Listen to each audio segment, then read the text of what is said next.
Can you hear me now? Okay, cool. Hi, everyone. My name is Barth. I'm a solutions engineer at Blockaid. What I want to walk you through today, you see the headline, right? Beyond private key security, advanced transaction screening and policy engines. So really what I want to talk to you about today is, it's obvious how private key security is important, right? But we think that it's not enough, and there are things that you should be worried about, and that's the topic of my workshop. I'll walk you through a few slides and also show you a few demos along the way. This is actually not me. It's my face on an AI body. I don't remember the last time I wore a suit, so kind of a funny image for me. Okay. So if you don't mind, I'm going to start with a question with a raise of hands. How many of you have a setup with a single private key? Thank you for raising your hand. How many of you use a multisig wallet or an MPC wallet as well? Very nice. And I'm also sure that some people would also raise their hands if they had a custom or a hybrid setup as well.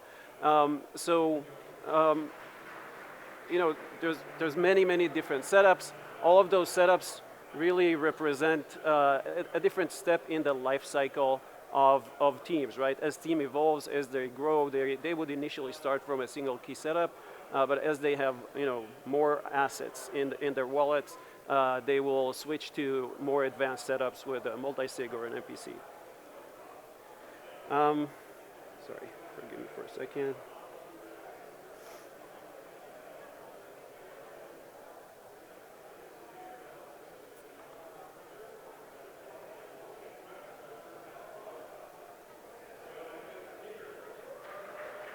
Okay, sorry. Yeah, so I'm going to state the obvious here. A single key setup is not great, right?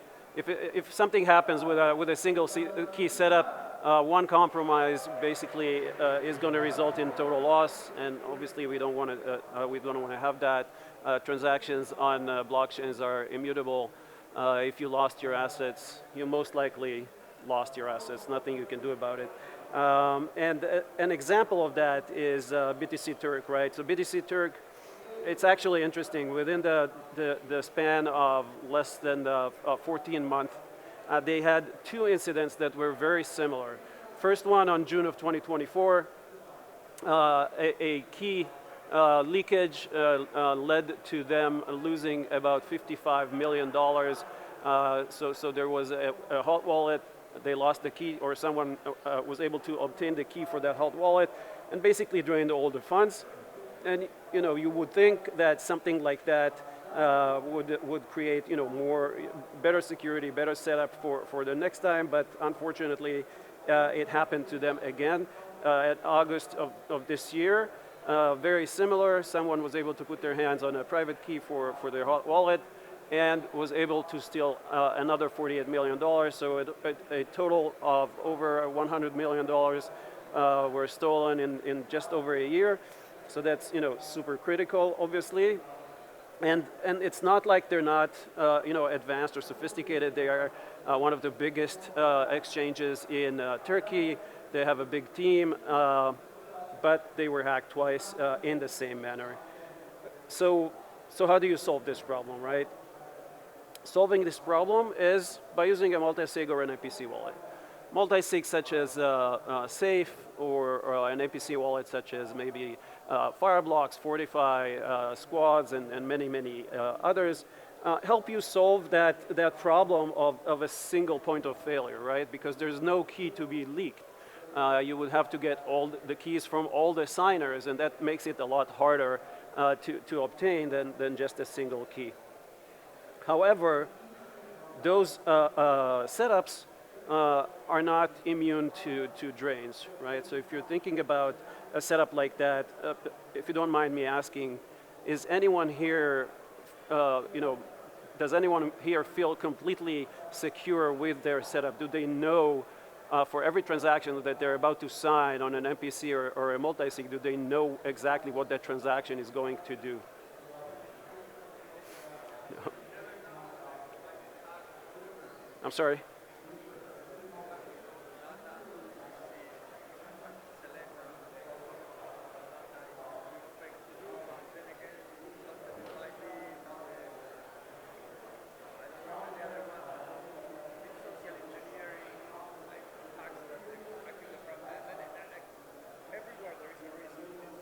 Exactly. You described several different problems with this setup, right? So when you look at the data, it's not very clear, right? You see cold data, you don't necessarily know what it means. People could be socially engineered into signing things that they don't necessarily understand.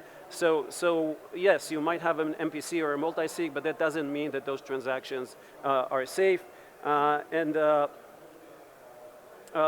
reality is that existing wallet infrastructures like that are just not enough, because 70% of recent hacks were targeting multisig and MPC wallets. That's a very big number.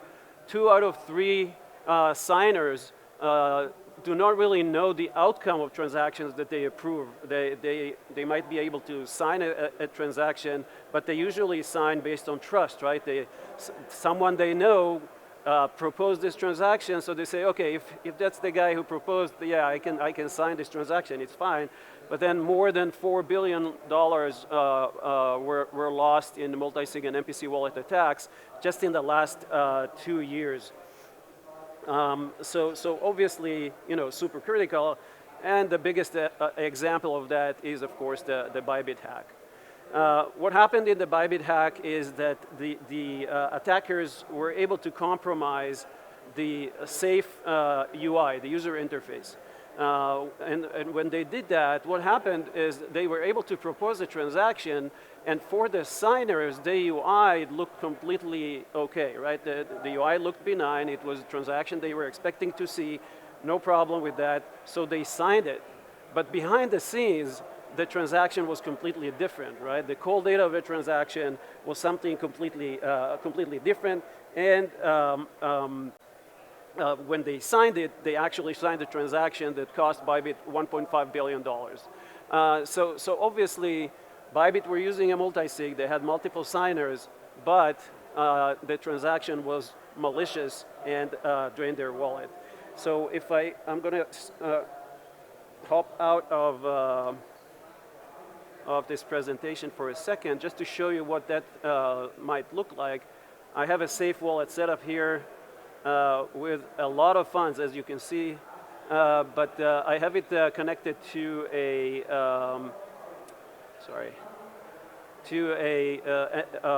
testing dApp that we have, and in this testing dApp at the bottom here, I have a transaction that I can generate that basically shows a proxy implementation upgrade, just like what happened with the Bybit hack, right? So if I click send here, you can see at the top how the safe wallet is blinking. So this is what this looks like for a signer that would have seen it on the Bybit hack. And this actually is the actual safe UI. This is not a hacked UI, right?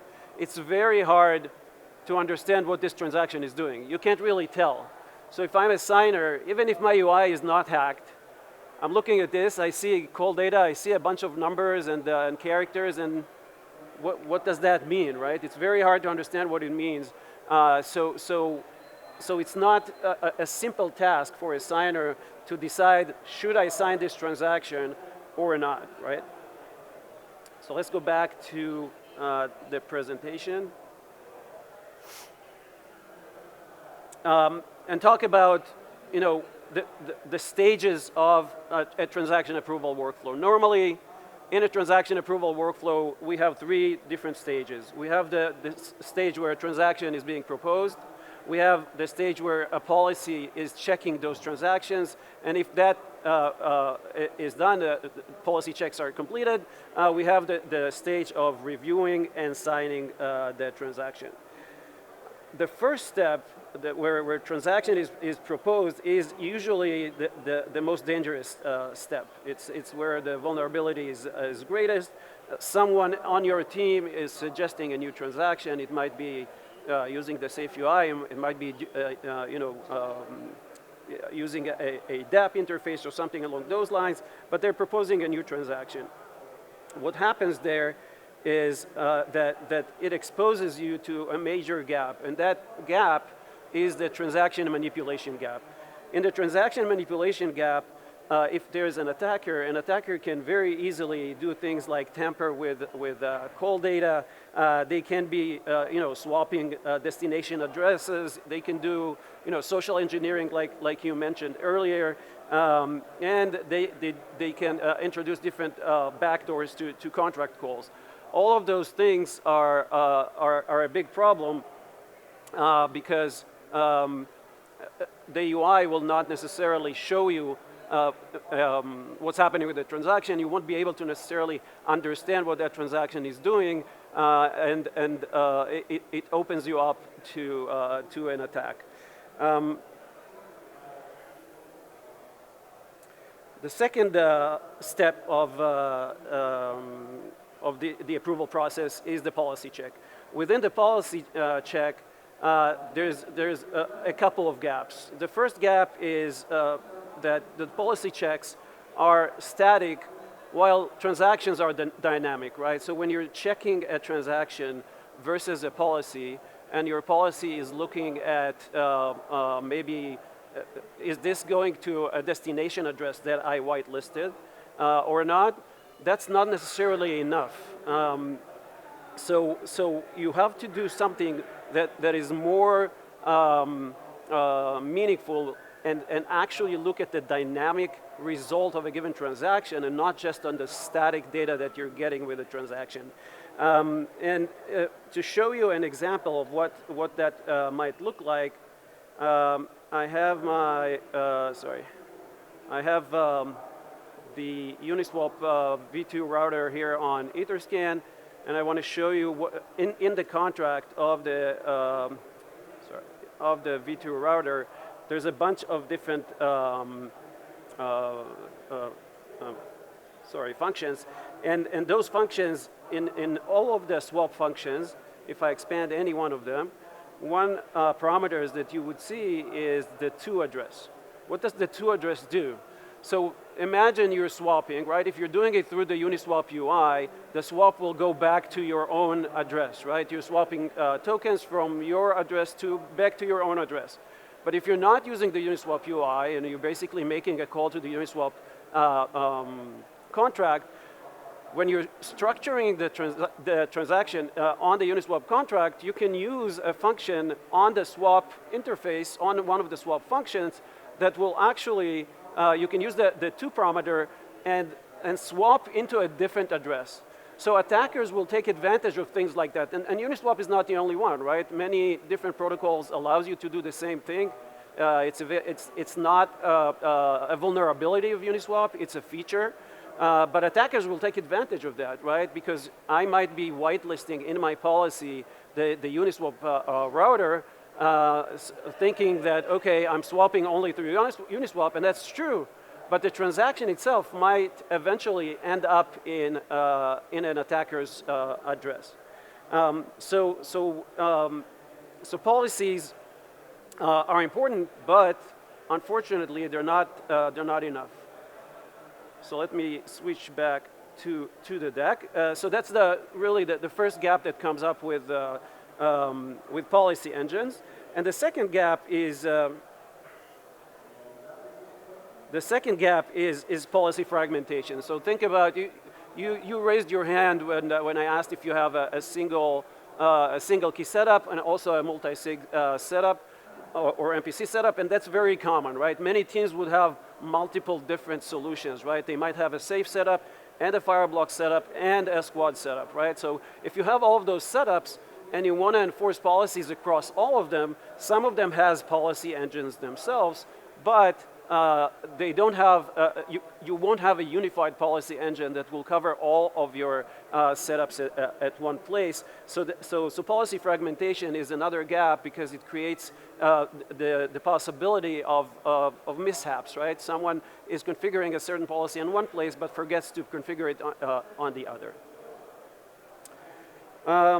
And then finally, the last step is the signing, right? So when a user is reviewing and about to sign a transaction, what happens is they normally open their wallet, they see a transaction show up, they might look at the safe UI like we've seen with the example I showed with the Bybit hack, but it doesn't necessarily make sense. It's not an easy task to understand what a transaction is doing.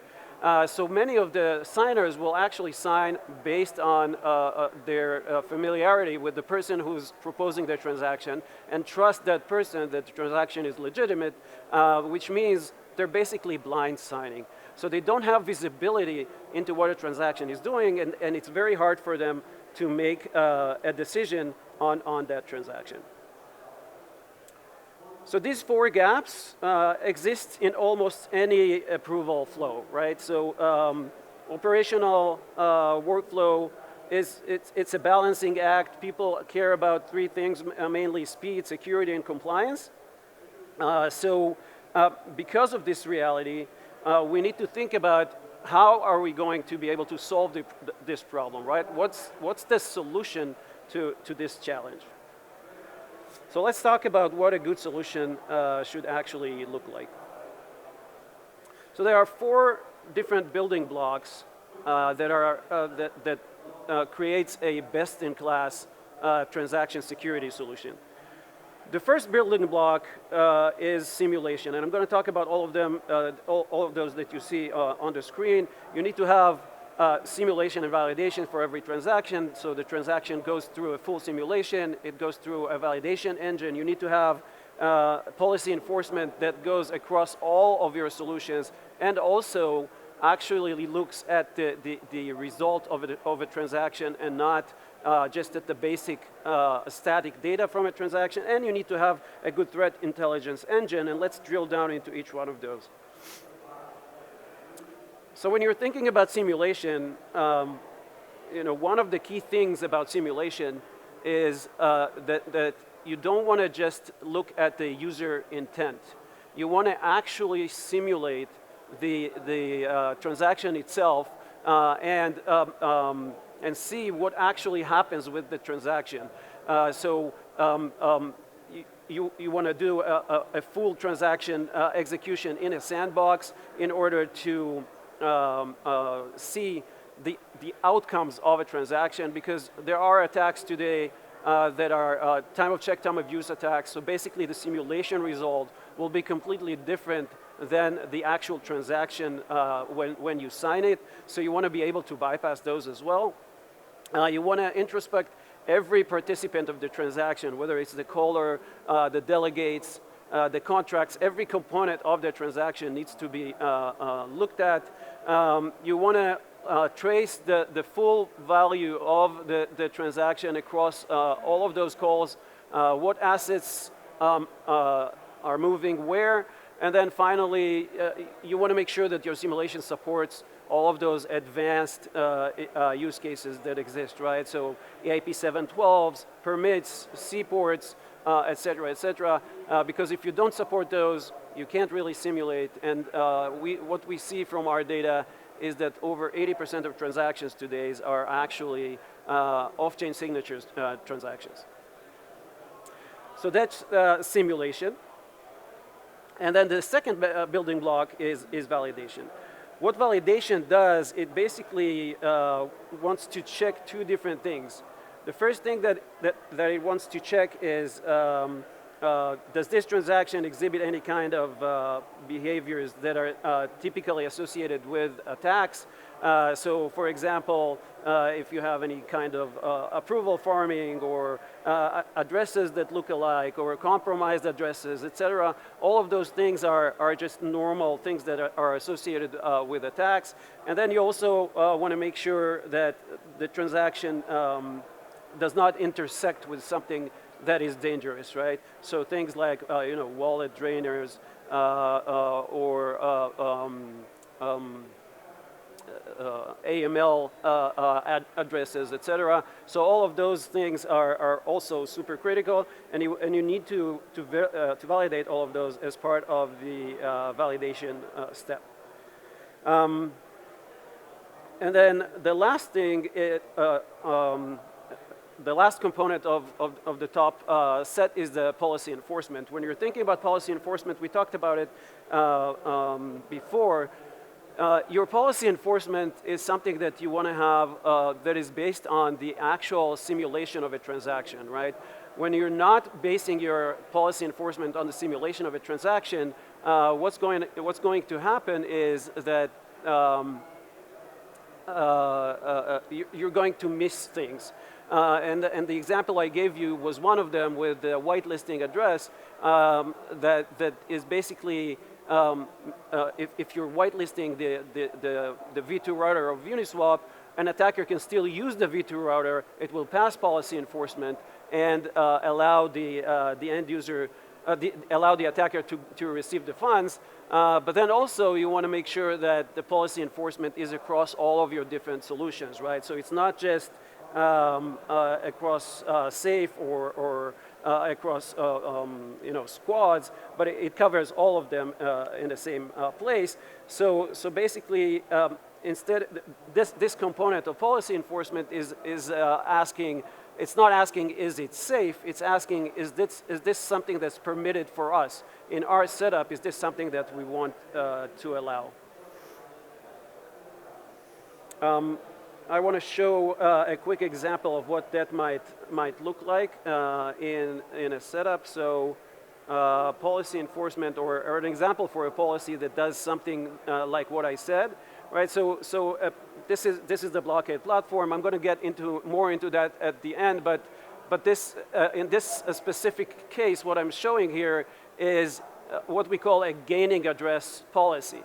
The gaining address policy, what that does is basically looks at the simulation result of a transaction and understands from the simulation which addresses are actually gaining from this transaction, right? So it's not just looking at, is it going to the V2 router, but is the funds ending up in the addresses I want them to end up in. So if an attacker is manipulating the call data and sending a transaction that will go through the V2 router but end up in their own wallet instead of the wallets I care about, if I have the gaining address policy configured, I'm going to catch that and protect myself from something like that.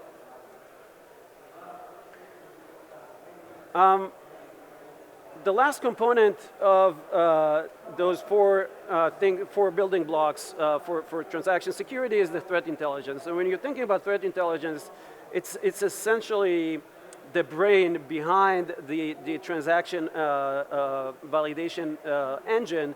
And what it does is it tells you if any of the addresses, contracts, tokens, or any other components are known to be malicious. It helps you identify patterns and different behaviors that don't look dangerous on their own, but could be dangerous in the context of a transaction.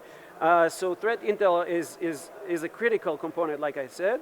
And what it does is it allows the validation layer to basically say this transaction has a behavior that is strange, and we've seen this exact pattern in 20,000 other transactions across the ecosystem. This is malicious, and you should be careful not to interact with it. And Blockaid's intelligence engine is extremely strong, right? The threat intelligence engine for Blockaid processes more than 500 million transactions every month. It looks at attacker behavior in real time. We see transactions that are not even making it on chain at all.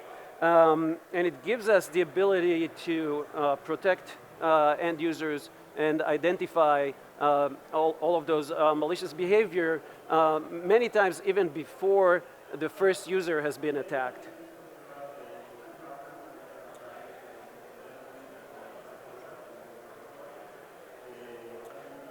So the last component that is also very important is the ability to integrate seamlessly into your existing solutions, right? The integration architecture is critical because what you want to make sure is that the integration is very simple, but also it doesn't really change any of your existing setup. You want to continue using your multisigs and MPCs as you did without having to make any configuration changes or any updates to it. It helps basically create zero trust because you don't have to trust your signers, you don't have to trust the front end, and you don't really have to trust any assumptions. It helps you validate, simulate, and make sure that every transaction works as expected. It gives you control. It allows you to override decisions when you feel like you need the override option, and it validates raw call data and not just the wallet UI. It doesn't really it doesn't rely on the UI at all. So I'm going to pause here for a minute for questions before I switch to showing you a demo of the system. Any questions from anyone? Okay, cool. So let me show you, let me exit this presentation and switch to a quick demo. So I'm going to cancel this. We don't need this transaction anymore. And I want to connect. I'm going to connect my wallet to Uniswap.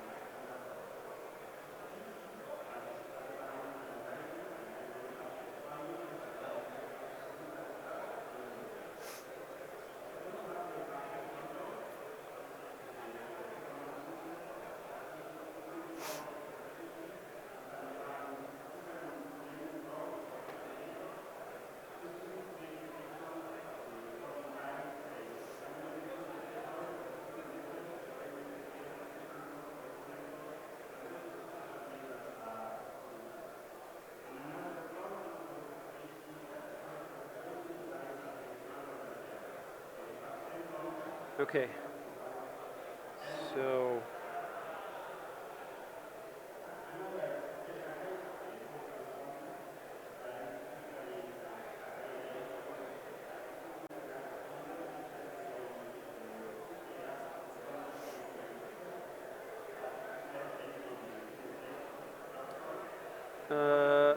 go back to Uniswap and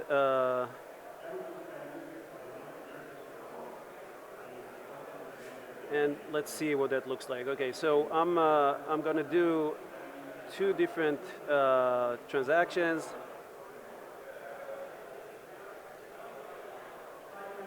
My wallet is on base, so I'm going to do like a swap from USDC to maybe ETH. You know, something basic.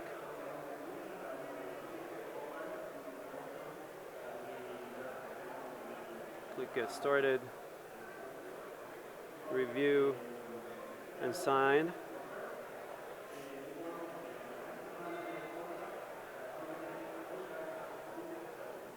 So let me see. Okay, so we have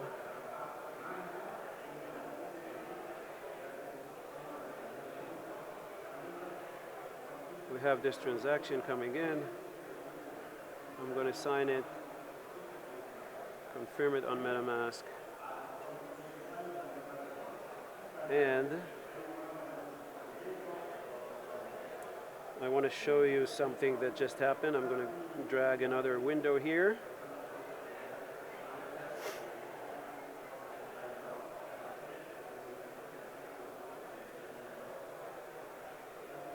So this is my Slack channel for alerts that come in from the Blockaid cosigner. What we see here is that I got, once the transaction was proposed in Uniswap, I can see that transaction has been found by cosigner. So the Blockaid cosigner identified that there's a new transaction and notified me on Slack that the transaction, there's a new transaction that was proposed. And then, you can see I have another message, transaction has been approved by cosigner. So the cosigner also approved this transaction to be signed. So basically, and you also saw that the screen changed behind me on Uniswap, on Safe. So now this transaction can be executed. If I go to, let me close this.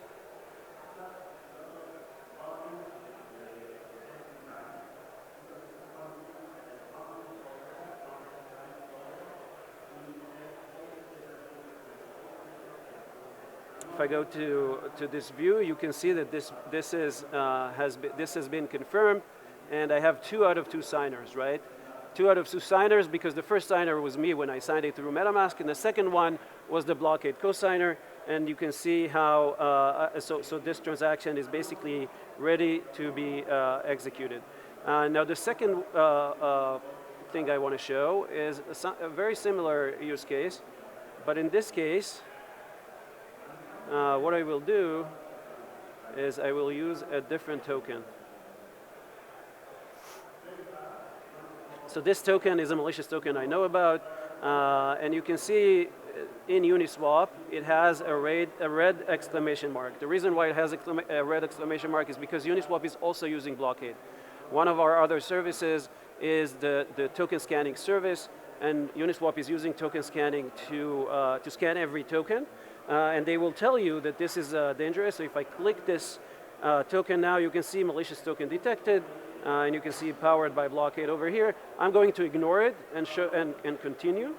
So I'm continuing with this token, and I'm hoping it will get a route for this token because it might have been rug pulled already. Okay, no routes available. So, so in the case of this specific token, I won't be able to show you what it looks like in a cosigner because let me see if I can find a different one.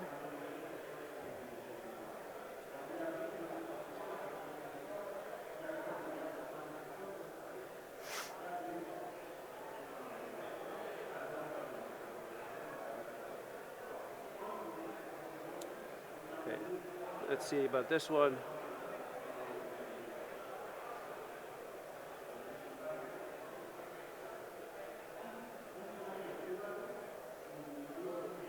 Since I know that this is happening sometimes because the malicious tokens are not available for a long time, especially rug pull tokens, which is what I wanted to show you, let me grab instead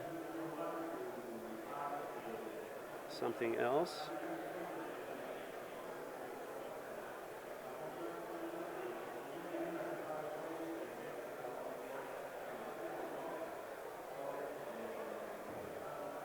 Okay, I'm just grabbing a malicious address. Again, a malicious address I know about, and instead of doing it through Uniswap, I'll just do a new transaction and try to transfer tokens to this address. So I'm going to do send tokens, paste the address, and do whatever, right? Click next. And you see that there is a risk detected, right? This is also something that is powered by Blockaid, but we want to help you protect against the use cases where Blockaid might not be in the UI. Blockaid might not be, or maybe the UI has been compromised. So I'm just going to click continue here and sign the transaction.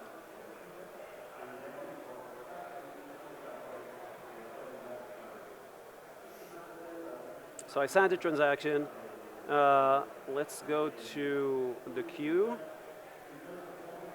You see there's 1 out of 2 signers here. And if I switch to my transaction, to my view here in, there we go. We have 2 messages that came in.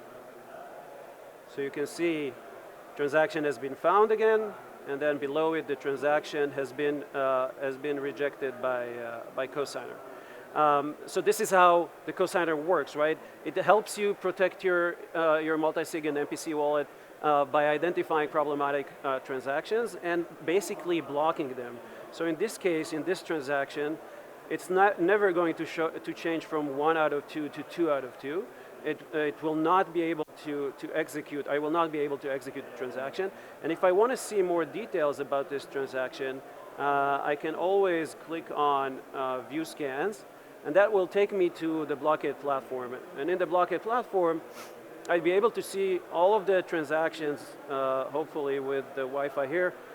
We don't see the malicious transaction yet, but maybe if I just do, last 7 days or something like that, we'll see. Okay, we do have the malicious transaction here. So if I click on this malicious transaction, you can see the full details of what's happening, right? So this helps you overcome the problem of blind signing. It shows you exactly what's happening. It shows you the full call data as well, but it shows you what was the reason for blocking this transaction. You can see that this has an address that has malicious activity. It shows you a transaction graph. In this case, it's a very simple transfer, right? So, but you see that I'm transferring funds into this malicious address, and it shows you the simulation result. You can see what was sent and what is being received. In this case, nothing is being received. It's a simple transfer of some tokens, but it gives you the visibility that you're lacking in many other use cases, so that you can then say, okay, I understand what's going on here, and make a sound decision on whether you want to continue with a transaction or not. So basically provides you with everything you need to make the decision, and that's true for both malicious and benign transactions, right? So the benign transaction I had before, this is the transaction in Uniswap. You can see the exact same details here, and actually if I maximize this graph, you'd be able to also see all of the call functions involved. So it's not just the transfer itself, it's everything, in this case it's a permit, it's everything related to a given transaction that we give you visibility into. Now on top of that comes the policy engine that I described earlier. I showed you briefly one example of a policy that is possible. But if I go into the policy engine, you'd be able to see, existing policy and then existing policies, but then configure your own policies. The policies can be as advanced as you need them to be, right? It's not necessarily, simple, like, don't go above a certain value, but it could also be, super advanced, like, for this event, this parameter should not be over X. Same for function calls. You can set your destination address policies, which are like whitelist policy, but also the gaining address policies that I described earlier. So it gives you a lot of visibility and control over everything that's happening with your multisig and MPC. So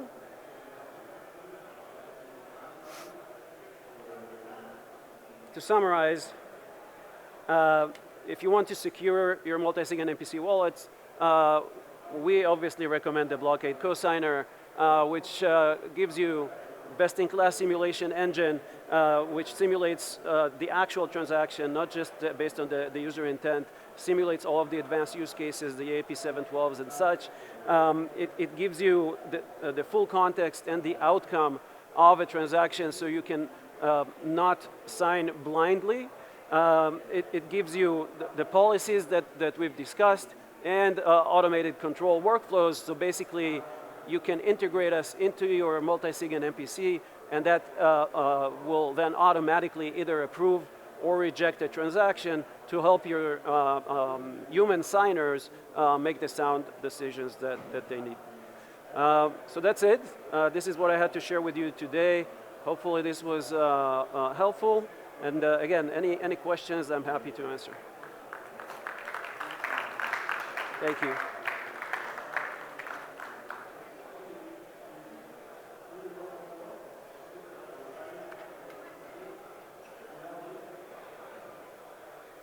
Did you have a question?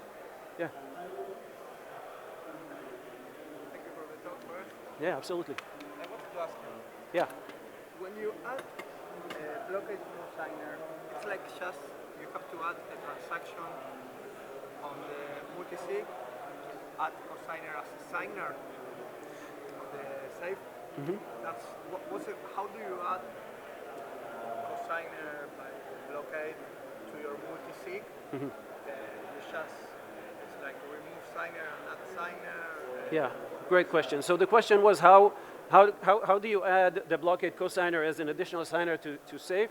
And the answer is it's very simple. You basically you configure it on the Blockaid platform. We explain how to do that. It's very simple. All you have to do is give us your Safe address. Once it's configured on the Blockaid side, you get an address for the cosigner, and you add that address in your Safe UI as an additional signer. You can change the threshold. Maybe you have 3 out of 5, so you can change it to 4 out of 6. We also have a more advanced setup that allows you to make the Blockaid signer a mandatory signer. So there are many different options, but all of them are very simple to integrate. Yeah. For each safe, the cosigner has only one address for all safes that we want to add, or every time we want to add the cosigner, we generate a new address. Yeah. So the question was, does cosigner cover all of the safes with one address, or is it going to be a separate address for each safe? And the answer is, yeah, it's going to be separate address for each safe. So each safe will have its own cosigner, and it's that's how it works. Yeah. I'm sorry? Later. Okay, yeah, we can definitely talk later. Happy to discuss. Okay. Thank you, everyone.